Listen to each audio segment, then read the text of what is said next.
about the genocide that in Rwanda and Burundi. But before we talk about that, let's talk about the history of Africa. In the 1800s, Africa was looking to be colonized by Europe.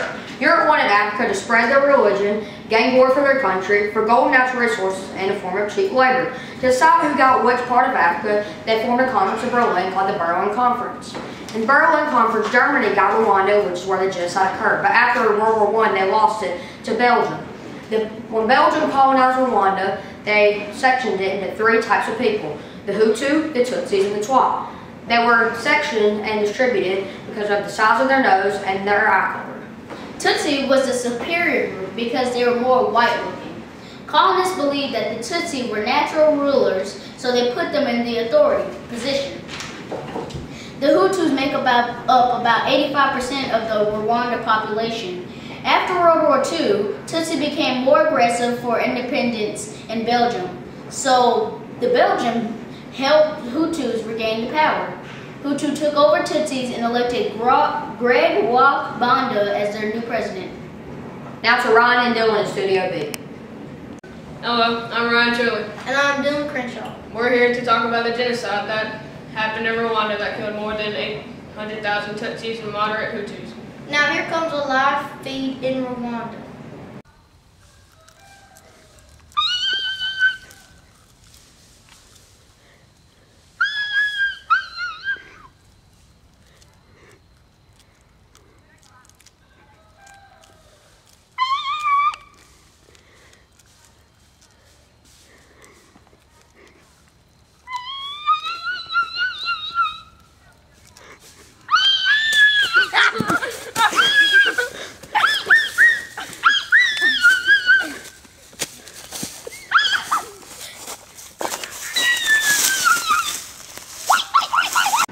Tragic. One of the victims of the genocide was a 13-year-old girl named Valentina and her family.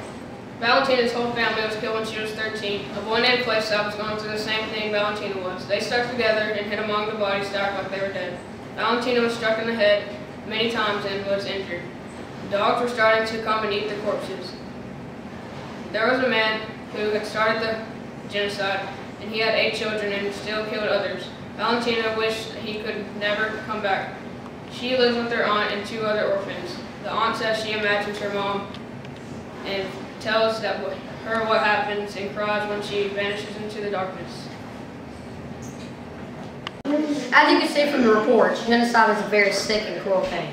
There are a few things we can do so this will never ever happen again though. First of all, we don't need to group headed people or groups together, and we don't need to be racist here in America. Also, we need to stop problems before it gets too serious. So if a problem starts rising, we need to end it right there and as soon as possible. Also, we need to use the MLK theory of nonviolence and don't solve it with war. I'm Tristan Chambers, and this is Good Morning Indian Creek. How has creating a social class based on physical characteristics threatened other groups in history? Well, I think back to like the Nazis in World War II and the Aryan race and having certain groups that are privileged because of what they look like and how that's dangerous, especially if they're penalized for what they look like. I think back to slavery and then the fact that some groups are kept in the lower classes because of the physical appearance, and that I think is a problem. There are several things throughout history that have shown that that's a problem. Okay. Do you think that having different social classes benefits or hurts a country? Why? I think it does both. I think it benefits it to the extent that you can't avoid having different classes within a given group of people, so a large group of people.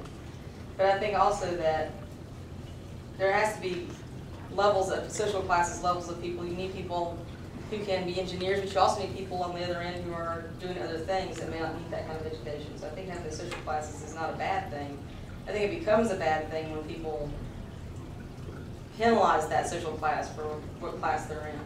So I guess that's a two-edged sword, I think. Why do you think other countries didn't get involved? Probably because of fear of retaliation, or maybe possibly they just didn't want to get involved because they wanted to stay out of it. The same reason that people will walk by, a fight or something else and just don't get involved. They just don't want to be involved in what's going on. That's all I can think. Thank you. Oh, you're welcome. Thank you. Okay.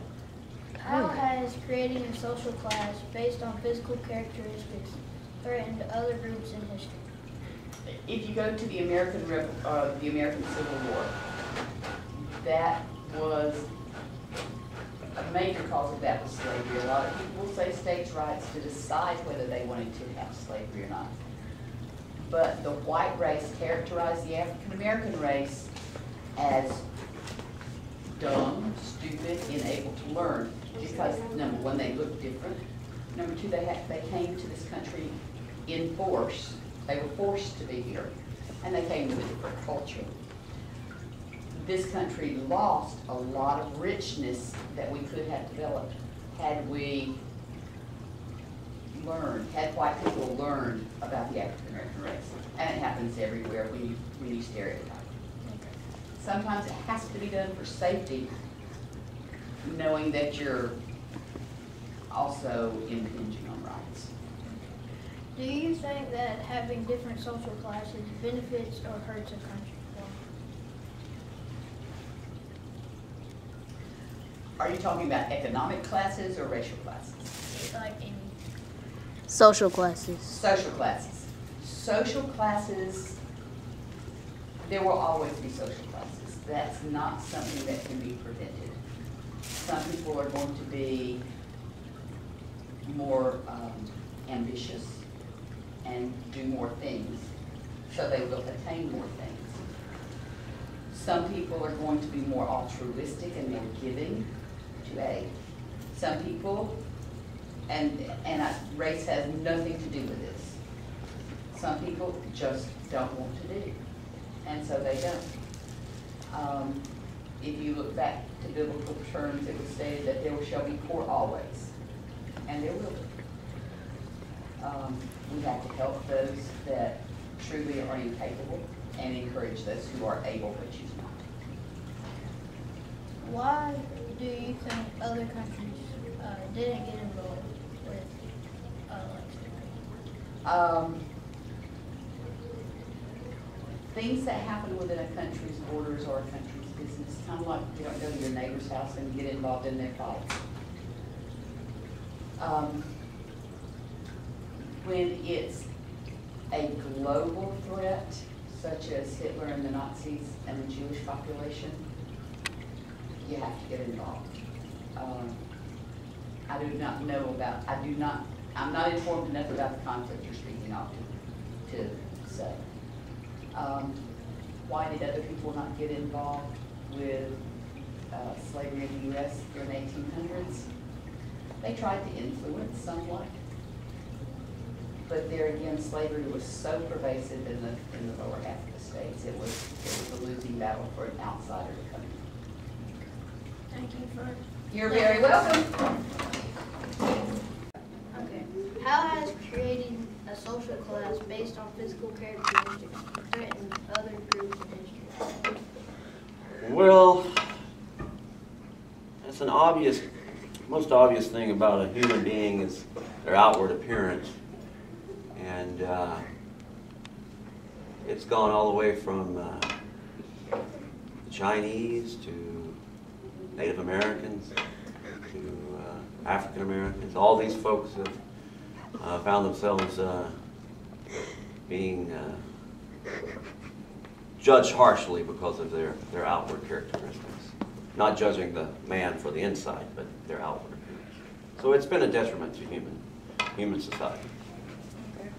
Do you think that having different social classes benefits or hurts a country?